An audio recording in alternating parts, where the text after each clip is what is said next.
ये स्टेबल तरीके से अपना डिसीजन मेकिंग नहीं कर पा रहे हैं और इनका जो बिजनेस है वो स्टेबल तरीके से नहीं चलता।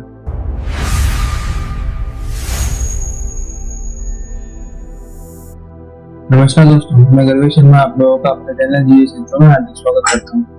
तो आज भी हम बात करेंगे एक नई कुंडली के विश्लेषण के बारे में। तो जब ये व्यक्ति हमारे पास आए थे तो इनका जो प्रश्न था वो ये था कि इनकी जो बिजनेस में और फाइनेंशियल लेवल दिक्कत आ रही है। चलिए जानते हैं कि इस लोग की वजह से इन्हें बिजनेस में कितनी दिक्कतें आ रही हैं। अगर आप भी अपनी कुंडली का विश्लेषण हमसे कराना चाहते हैं, दिए गए नंबर पर संपर्क करें।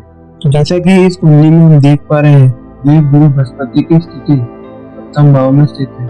तो देवगुरु बृहस्पति जब भी सप्तम भाव में स्थित होंगे, यानी कि उनकी स्थिति जब भी सप्तम भाव में होगी, तो ज्योतिष के पॉइंट ऑफ व्यू से ये स्थिति अच्छी नहीं मानी गई है।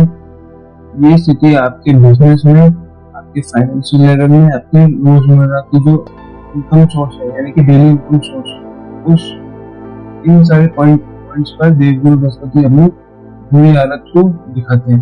तो चलिए जानते हैं कि इस कुंडली में आप कैसे पता कर सकते हैं कि देवगुरु बृहस्पति किस प्रकार से इस जातक को बुरे प्रभाव दे रहे हैं। तो सबसे पहले ये देखना होगा कि देवगुरु बृहस्पति सप्तम भाव में है। सप्तम भाव के कारक ग्रह यानी कि बुध और शुक्र दोनों ही जो ग्रह हैं वो देवगुरु बृहस्पति के परम शत्रु माने गए हैं। इसलिए देवगुरु बृहस्पति की स्थिति सप्तम भाव में अच्छी मानी नहीं जाती। और देवगुरु बृहस्पति आपके मैरिड लाइफ में भी दिक्कत देती है, क्योंकि सप्तम भाव से हम आपके जीवन साथी का भी चुनाव देखते हैं, संबंध देखते हैं।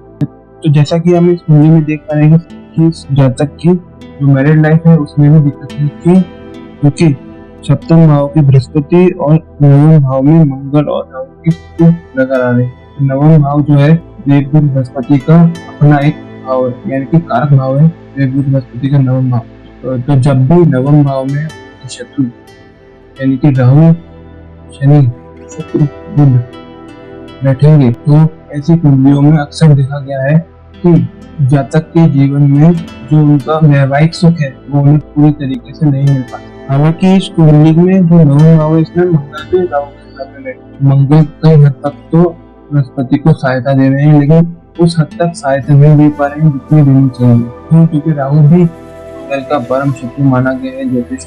और दूसरे युगों की हम बात करें इस कुंडली में कि उन्हें जो दिक्कत आ रही है बिजनेस में, फाइनेंशियल स्टेबिलिटी में, या फिर ग्रोथ, बिजनेस ग्रोथ में जो दिक्कत आ रही है, क्यों आ रही है?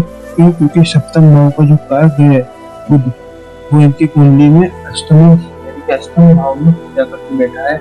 और अष्टमी यानी कि चंद्रमा, बुध और चंद्रमा तो आपस में परम शत्रु है ही, उस वजह से भी इनके बिजनेस सेटलमेंट में और डेली इनकम में दिक्कत आ रही है। तो चलिए और कुछ पता करते हैं इस कुंडली में कि देवगुरु बृहस्पति जब भी सप्तम भाव में स्थित होते हैं तो और किस पहलू पर अपना नेगेटिव प्रभाव डालते हैं। सप्तम भाव में जब भी देवगुरु बृहस्पति अकेले बैठते हैं, अक्सर देखा जाता है कि जब भी ये ऐसा व्यक्ति पूजा पाठ के कार्यक्रम या मंदिर जाना या भगवान की पूजा पाठ में ज्यादा चले जाना, ऐसे व्यक्तियों को हमेशा नकारात्मक प्रभाव देता है, यानी कि बुरे प्रभाव देता है। तो इसलिए ऐसे लोगों को एडवाइस ये दी जाती है जब भी आपका सप्तम भाव में बृहस्पति हो तो आप पूजा पाठ और कर्मकांडी चीजों से दूर रहें।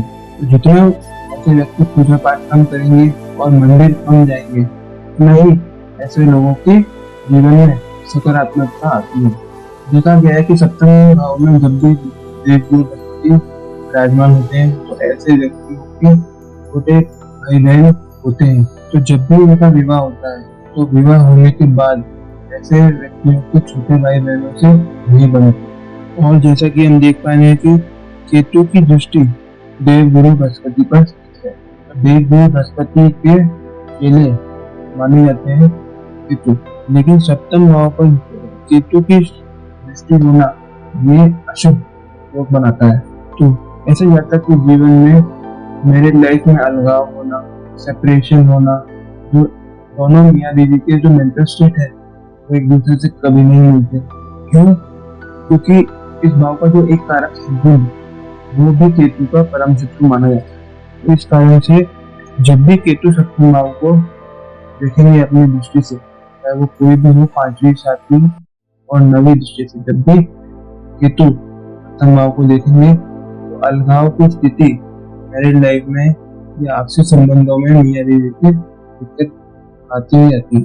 इस कुंडली में एक योग और दिख रहा है जिस वजह से उनके बिजनेस सेटलमेंट में या फिर इनकम सोर्स में लिखा जा सकती है। जो सप्तम भाव का कारक है शुक्र, वो दसम भाव में बैठा है।